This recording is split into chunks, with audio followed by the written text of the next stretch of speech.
యేసుతో అనుదినం శిష్యత్వంలో ఎదుగుట. ప్రార్థన మూలాలను వెతికి పట్టుకుందాం.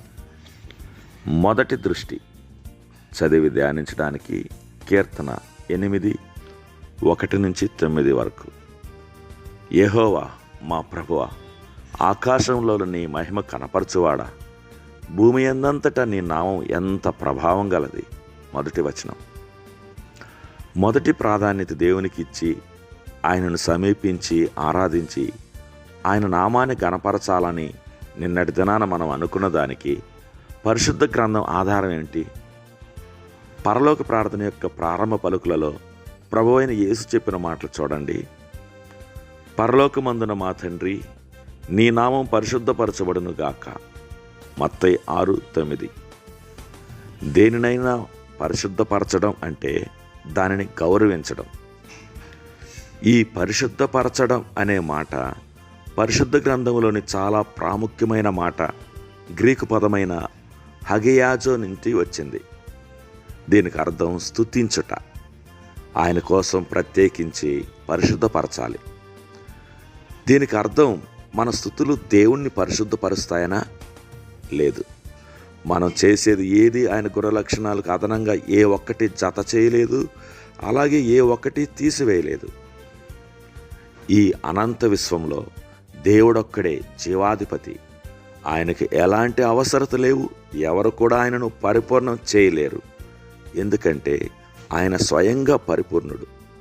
ఆయనను స్తుతించడం అంటే ఆయనకున్న సర్వోన్నతమైన శక్తిని, సర్వాధికారాన్ని గుర్తించడమే.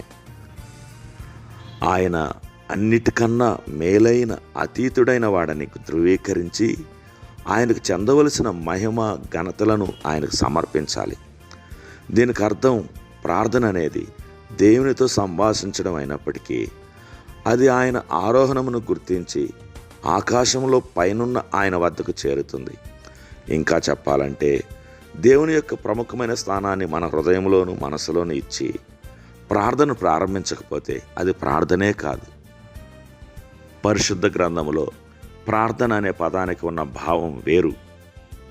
క్రైస్తవ వేదాంత అయిన ఆర్థర్ W. పింక్ ఇలా అంటున్నాడు: నీ నామము పరిశుద్ధపరచుడుబడును గాక అనే ఈ విజ్ఞాపన యొక్క ప్రాధాన్యతను తప్పక పాటించాలి.